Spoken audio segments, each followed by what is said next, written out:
Diyos ko, huwag akong talikdan, pagtulong mo ay bilisan. Ako'y ukod na sugatan, hinahamak, pinulong ng taong nagtataon. Sa ngalan ng Ama at ng Anak at ng Espiritu Santo. Amen. Sumainyo ang Panginoon. At sumayon. Mga kapatid, tinipon tayo bilang mga kaanib ng angka ng Diyos, kaya dumulog tayo sa maawang Panginoong nagpapatawad ng Diyos.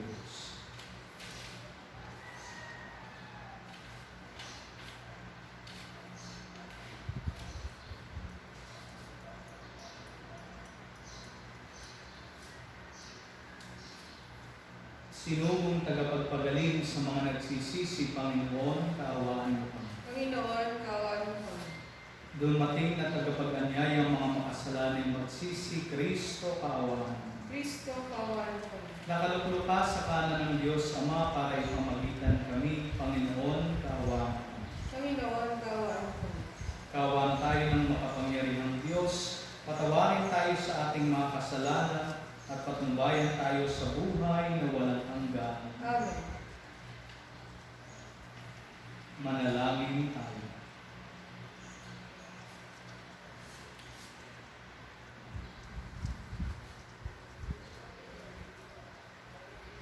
Ama naming makapangyarihan, bagaman lagi mong ginaganap ang pagliligtas sa lahat, subalit ngayon higit mo itong pinukusang aming ikagalak. Tungayan mo kaming iyong mga hinirang, upang ang iyong pagtulong at paglingap na maaasahan ay siyang magpatatag sa mga kaanib ng iyong sambayanan.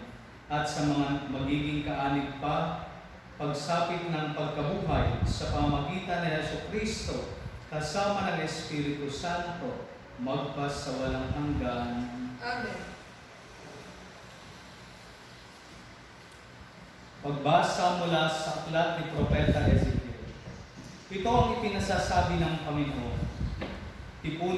Titipunin ko ang mga Israelita mula sa mga dakong kinatapunan nila upang ibalik sila sa sarili nilang bayan. Sila'y pag-iisahin ko na lamang, isa lamang ang magiging hari nila.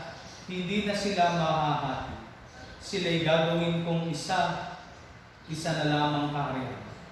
Hindi na sila sasamba sa Diyos-Diyosan, nagagawa ng kasuklam-suklam na mga bagay o anumang paglaro. Hindi na sila tatalikod sa akin. Lilinisin ko sila, sila ang magiging bayan ko at ako ang magiging Diyos nila. Isang tulad ng lingkod kong si David ang magiging hari nila. Susundin na nilang mabuti ang aking mga utos at tuntunin. Sila'y doon na maninirahan sa lupaing tinirhan ng kanilang mga ninuno, sa lupaing ibinigay ko kay Jacob. Sila at ang kanilang mga anak at magiging anak na mga anak ay doon na mananatili habang panahon. Isang haring tulad ni David na aking lingkod ang magiging pinuno nila magpakailanman. Gagawa ako ng isang tipan sa kanila. Ito ay tipan ng kapayapaan at mamamalagi magpakailanman. Pagpapalain ko sila at pararamihin. Itatayo ko sa kalagitnaan nila ang aking templo. Ako'y mananatiling kasama nila magpakailanman. Ako ang magiging Diyos nila. Sila ay magiging bayan ko. At kung mananatili sa kalagitnaan nila ang aking templo, malalaman ng lahat ng bansa na akong Panginoon ang humirang sa Israel upang maging ang salita ng Diyos. Salamat sa Diyos. Pumapatnubay na Diyos ay pastol na kumukupo. Pumapatnubay na Diyos ay pastol na kumukupo. Mga bansa, pakinggan ninyo ang sabi ng tuon at ipahayag ninyo sa malalayang lupain. Pinapangalat ko ang mga anak ni Israel, ngunit sila'y muli kong titipunin at aalagaan, gaya ng pagbabantay ng isang pastol sa kanyang tupa. Pumapatnubay na Diyos ay pastol na kumukupo. Sapagkat tinubos ng tuon si Jacob at pinalaya sa kapangyarihan ng kaaway, na lubhang makapangyarihan at malakas. Aakyat silang nagsisigawan sa tuwa patungo sa bundok ng Sion. Tigib ng kaligayahan dahil sa mga pagpapala ng poon. Kung mapatnubay na Diyos ay pastol na kumukupo. Kung magkagayon, sasayaw sa katuwaan ang mga dalaga, makikigalak pati mga binata at matatanda. Ang kanilang dalamhati ay magiging tuwa. Papalitan ko ng kagalakan ang kanilang kalungkutan. Kung mapatnubay na Diyos ay pastol na kumukupo. Sinabi ng poong mahal, kasamaan ay layuan, kasalanan ay pagsisihan. Kayo ay magbagong buhay, magbalik loob na tunay. Sumainyo ang Panginoon, At sumayo rin. ang mabuting balita ng Panginoon ayon kay San Juan. Papuri sa iyo, Panginoon. Noong panahong iyon, marami sa mga Hudyong dumalaw kay Maria ang nakakita ng ginawa ni Jesus at nanalig sa kanya. Ngunit ang ilan sa kanila ay pumunta sa mga Pariseo. Ibinalita ang ginawa ni Jesus, kaya tinipon ng mga punong saserdote at ng mga Pariseo ang mga kagawad ng Sanhedrin. Anong gagawin natin, wika nila? Gumagawa ng maraming kababalaghan ang taong ito. Kung siya'y pababayaan natin, mananampalataya sa kanya ang lahat. Paririto ang mga Romano at wawasakin ng templo at ang ating bansa. Ngunit isa sa kanila, si Caiphas, ang pinakapunong saserdote, ay nagsabi ng ganito, ano ba kayo? Hindi ba ninyo naiisip na mas mabuti pa para sa atin na isang tao lamang ang mamatay alang-alang sa bayan sa halip na mapahamak ang buong bansa? Sinabi niya ito hindi sa ganang kanyang sarili lamang. Bilang pinakapunong saserdote ng panahong iyon, hinulaan niyang mamamatay si Jesus dahil sa bansa. At hindi dahil sa bansang iyon lamang, kundi upang tipunin ang nagkawatak-watak ng mga anak ng Diyos. Mula noon, binalangkas na nila kung paano ipapapatay si Jesus. Kaya't hindi na siya hayagang naglakad sa Judea. Sa halip, siya'y nagpunta sa Ephraim, isang bayang malapit sa ilang. At doon siya nanirahang kasama ng kanyang mga alagad. Nalalapit na ang pista ng Paskwa. Maraming taga-lalawig ang pumunta sa Jerusalem bago magpaskwa upang isagawa ang paglilinis ayon sa kautusan. Hindi nila nakita si Jesus sa templo, kaya't nagtanungan sila, ano sa akala ninyo? Paririto kaya sa pista o hindi? Ipinag-utos ng mga punong saserdote at ng mga Pariseo na ituro ng sino mang nakaalam kung nasaan si Jesus upang siya'y madapit nila. Ang mabuting balita ng Panginoon. Pinupuri ka namin, Panginoon Hesus Kristo. Magandang umaga po sa ating lahat. Tayo ngayon ay nasa Sabado sa ikalimang linggo ng Kwaresma. 40 araw tayong naghanda at nagsakripisyo upang maihanda nga ang ating sarili. At heto na nga, bukas ay simula na ng pagdiriwang ng ating mga mahal na araw. At napakaganda ng nais ituro sa atin ng ating mga pagbasa sa mga reunion. Siguro po ito ay isa sa mga okasyong kinasasabikan at talaga namang pinaghahandaan ng bawat isa sa atin.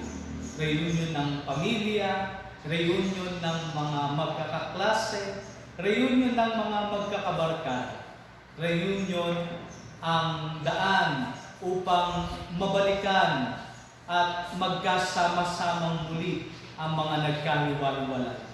Ito ang makikita nating paksa na ipinakikita sa ating unang pagbasa.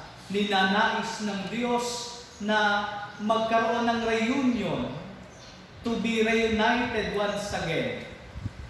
Ang kabuuan ng bansang Israel, batid natin ang nangyari noong mapatapon sa Babylonia. Ang mga Israelita ay nagkawatak-watak ang lahing ito. Gayon din, noong mahati ang kaharian ng Israel, mahati ang 12 lipi ni Jacob. Doon ay ni Israel. Kaya kung kaya't nagkaroon ng pagkakahati-hati ang bansang ito. Ngunit sa ating unang pagbasa ay pinababatid ng Diyos na kung papaanong hinahangad niya na magkaroon ng reunification o pagkakaugnay, pagkakaisang muli ang bansang Israel. At gayon din ay dito sa bansang Israel na nagkakatipon at naging isa, nais ng Diyos na siya ay makipagtipan.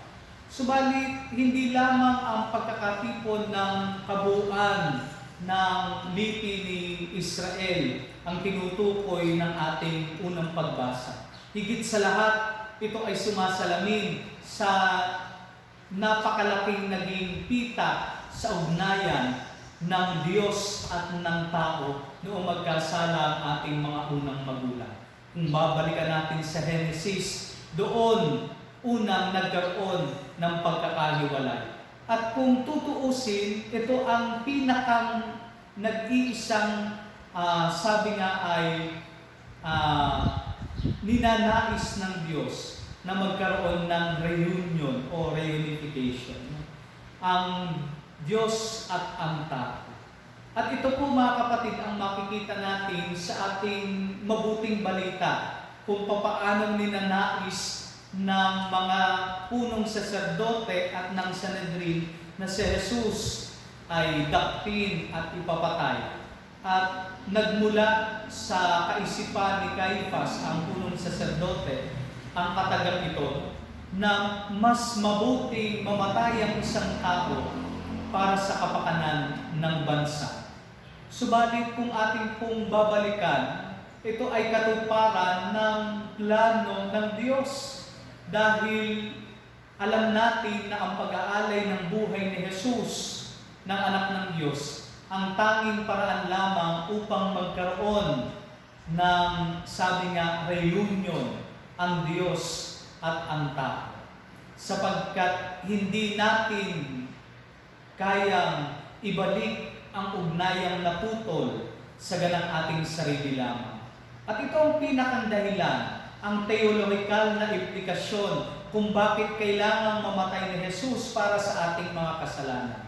Sapagkat tanging Diyos lamang ang makapagbabalik ng ating ugnayang naputol sa Kanya. Hindi natin kaya bilang tao na ibalik ang ugnayang ito. Kaya nga napakaganda ng isang analogy na ibinigay ng isang theologian. Sabi niya, ang inkarnasyon o pagiging tao ni Jesus ay katulad ng isang normal na taong nagkasala sa isang bigating o kilalang tao. Halimbawa na lamang sa isang presidente. At ang kanyang paghingi ng tawad sa presidente ay hindi sapat. Kaya naman kailangan ng taong iyon na magpatulong sa isang taong kalebel ng presidente upang maibigay ang kapatawarang hinihingi niya.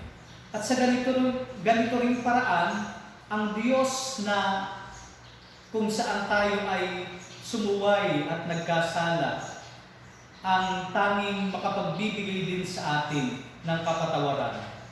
Ang tanging makahingi din sa atin ng kapatawaran. Kaya naman, ang Diyos ay ninais na maging tao upang tayong tao bilang tao at tunay din na Diyos, muli niya tayong maibalik sa piling ng Kanyang Ama. Muling maibalik ang ugnayang naputol ng dahil sa ating kasalanan. At ito po ang pinakang tema ng pagdiriwang din natin ng Kwaresma at ng mga mahal na araw. Tanging ang dahilan ay sapagkat ninais ng Diyos na magkaroon ng reunion ang sangkatauhan sa Kanyang piling. At sa ngayong nakakaranas tayo ng pandemyang ito, tayong lahat ay nasa ating tahanan lamang. Marami o lahat sa atin ay hindi maka-attend ng mga pagdiriwang ng mga mahal na araw. Subalit, lagi nating alalahanin na in spirit, we are in union, tayo ay kaisa ng buong simbahan na nagdiriwang ng mga mahal na araw. Hindi man tayo nandoon physically present, no? Pero nandoon tayo kaisa ng buong sambayanan ng Diyos. Bakit? Dahil sa pagkamatay at muling pagkabuhay ni Jesus ay nagkaroon tayo ng kaisahan. Muli tayo ay nagkaroon ng reunion sa ating Panginoong Diyos at sa isa't isa. Sa isa't isa bilang isang simbahang mistiko, ang katawang mistiko ni Kristo. Kaya nga ito ang panawagan sa atin. Bagamat tayo ay nasa ating mga kanya-kanyang tahanan, huwag nating kalimutan na tayo ay kabahagi ng buong simbahan, ng buong katawang mistiko ni Kristo na ninais makaisang muli, makaugnay muli ng ating Panginoon Diyos. Pagpalaga po. Oratio Imperata. Diyos Ama namin, lumalapit kami sa iyo para sa aming kahilingan na kami ay iyong proteksyonan laban sa COVID-19 na kumitil na ng maraming buhay at nakaapekto na sa sangkatauhan. Nananalangin kami para sa iyong biyaya, para sa mga taong inatasan na pag-aralan ang kalikasan at ang sanhi ng virus na ito. Gayon din upang mapahinto ang patuloy nitong paglagana. Gabayan mo po ang mga inatasang mga laga sa kalusugan na kanila nawang magampanan ang kanilang tungkulin ng buong husay at may malasakit. Gabayan mo po ang mga kawani ng pamahalaan at ang mga nasa pribadong institusyon sa kanilang paghanap ng lunas upang masugpo ang pandemyang ito. Ipinapanalangin namin ang lahat ng mga naapektuhan, nawa ay ilugin mo po ang kanilang karamdaman. Ipagkaloob mo po nawa sa amin ang iyong biyaya upang kami ay patuloy na makagawa ng kabutihan para sa lahat at makatulong sa lahat ng mga nangangailangan. Ipinapanalangin po namin ito sa pamagitan ng aming Panginoong Jesucristo, iyong anak, na nabubuhay at naghahari kasama ng Espiritu Santo, magpas sa walang hanggan. Amen. Maria, aming ina at tulong ng mga Kristiyano, Panalangin mo kami. San Rafael, Arcangel, Panalangin mo kami. San Roque, Panalangin mo kami. San Lorenzo Ruiz, Panalangin mo kami. San Pedro Calungsod. Panalangin mo kami.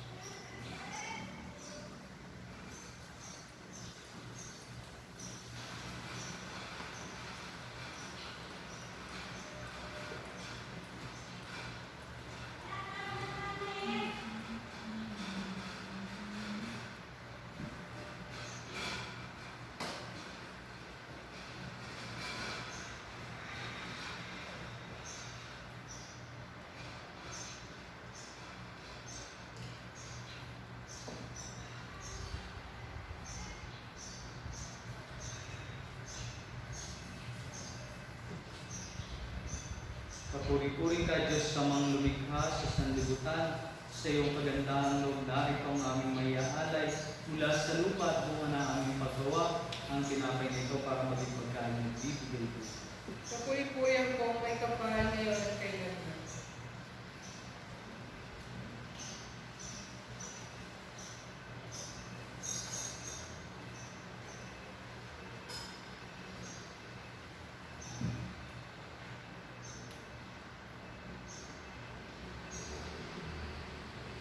Kapuri-puri ka, Diyos, sa mga lumikha sa sanlibutan, sa iyong kagandahang loob, narito ang aming mayaan.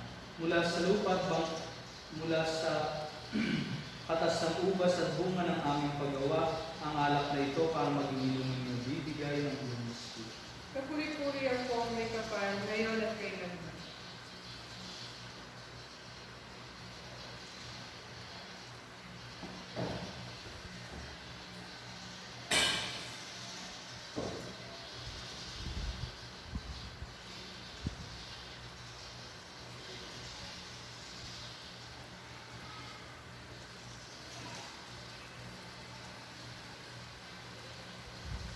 Manalangin kayo mga kapatid upang ang paghain natin ay kalugdan ng Diyos ang mga makapangyarihan. Tanggapin nawa ng Panginoon ang paghahain sa iyong mga kamay, sa kapurihan niya at karangalan sa ating kapakinabangan sa buong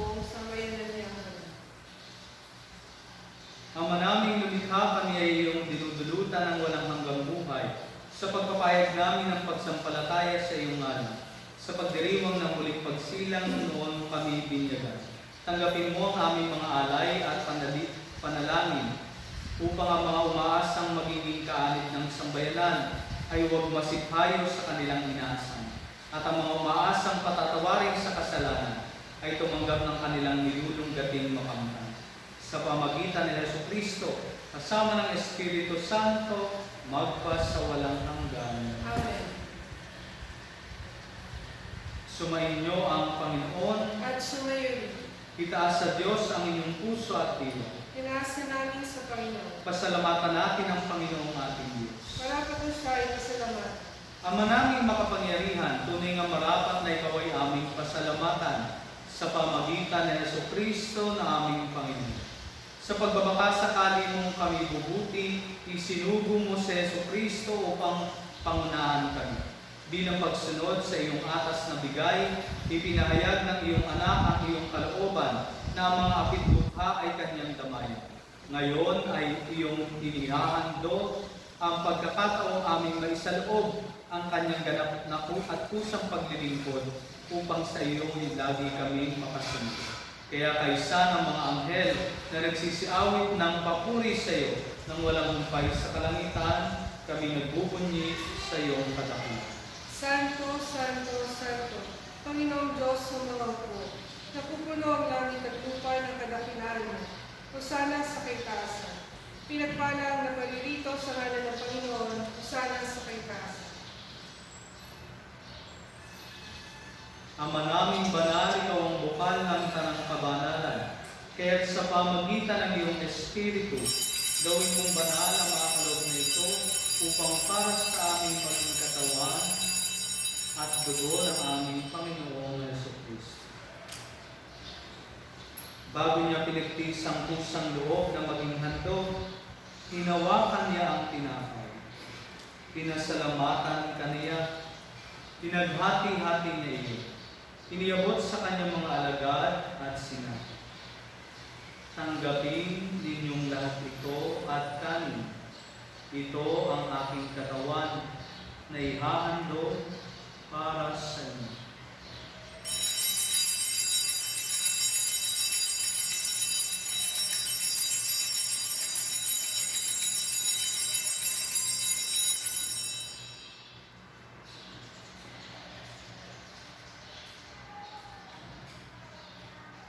Gayon din naman nung matapos ang hapunan, hinawakan niya ang kalis. Muli kanyang pinasalamatan.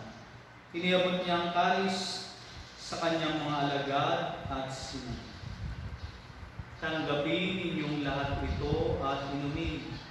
Ito ang kalis ng aking dugo, ng bago at walang hanggang tipan. Ang aking dugo na ibubuhos para sa inyo at para sa lahat sa ikapagpapatawad ng mga kasalanan. Gawin ninyo ito sa pag-alaala sa akin.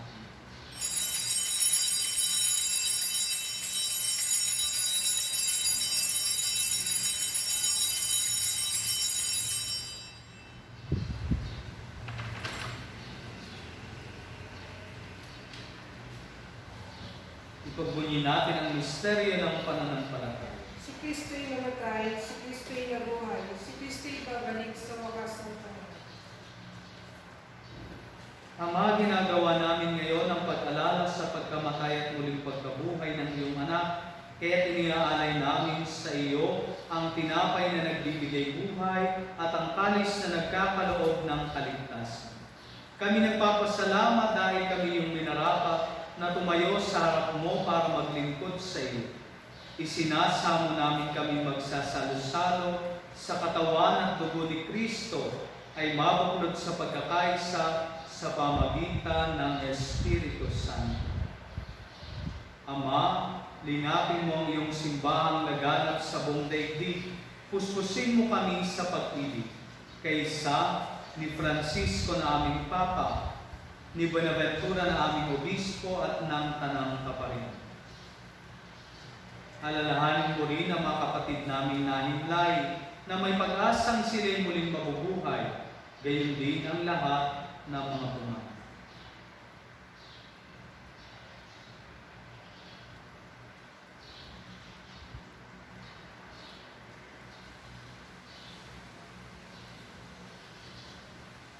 Kawan mo sila at patuloyin sa iyong paliwanagan. Kawan mo at pagitlapatin kaming lahat na makasalo sa iyong buhay na walang wakas. Kaysa ng mahal na Birheng Maria, ang ina ng Diyos, kaysa ni San Jose ang kanyang kalinis-linis ang esposo, kaysa ng mga apostol, ni San Santiago na ating patron at ng lahat ng mga banal na namuhay dito sa daigdig ng kalugod-lugod sa iyo. May pagdiwang nawa namin ang pagpupuri sa ikararangal mo sa pamagitan ng iyong anak na aming Panginoong Jesucristo. Sa pamagitan ni Kristo, kasama niya at sa Kanya, ang lahat ng parangal at papuri ay sa iyo, Diyos amang makapangyarihan, kasama ng Espiritu Santo, magpasawalang hanggan. Amen. Bilang isang pamilyang tinitipo ng Diyos, ipahayag natin ang ating panalangin. Ama namin, sumasalangit ka, sambahin ang ngalan mo, mapasa amin ang kahit mo, sundin ang loob mo dito sa lupa para ng sila.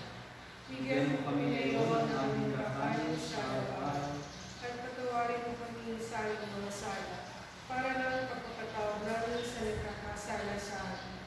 At huwag mo kami ipahinulo sa tukso, at iadyan kami sa lahat ng masama.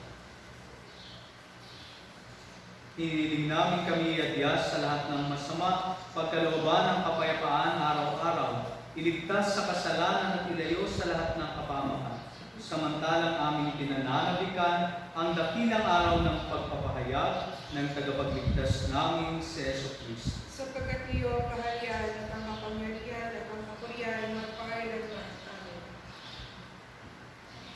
Panginoong Jesucristo, sinabi mo sa iyong mga apostol, kapayapaan ang iniiwan ko sa inyo. Ang aking kapayapaan ang ibinibigay ko sa inyo. Tunghayan mo ang aming pananampalataya at huwag ang aming mga pagkakasala. Pagkalooban mo kami ng kapayapaan at pagkakaisa ayon sa iyong kalooban. Kasama ng Espiritu Santo, magpasawalang hanggan. Amen. Ang kapayapaan ng Panginoon ay laging sumainyo. At sumayon. Magbigayan kayo ng kapayapaan sa isa't isa.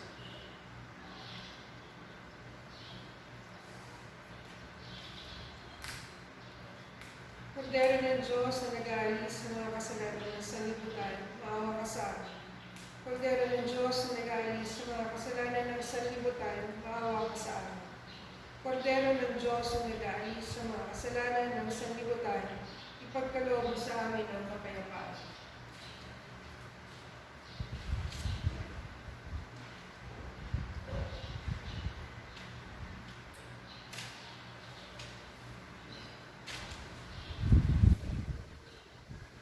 Ito ang kordero ng Diyos, ito ang nag-aalis ng mga kasalanan ng sanlibutan. Mapalad ang mga inaniyahan sa kanyang bibig. Panginoon, hindi ako karapat-dapat na magpatuloy sa iyo, ngunit sa isang salita mo lamang ay gagaling natin.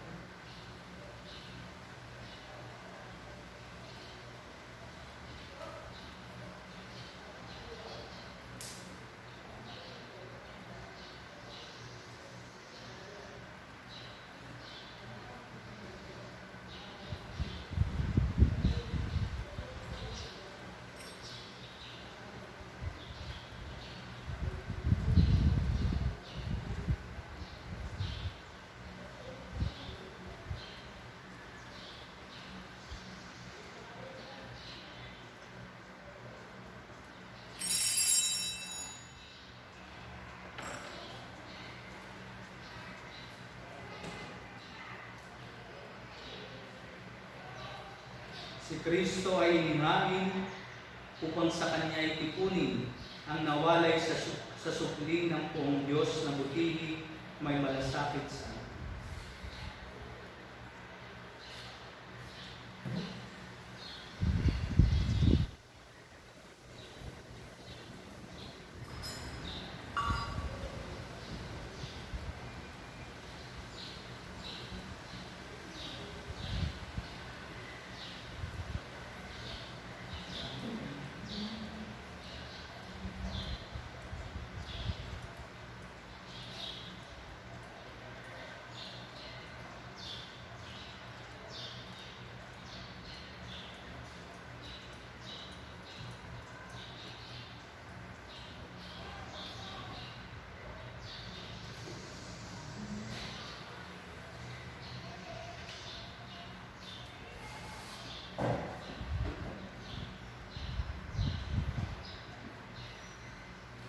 Manalangin tayo.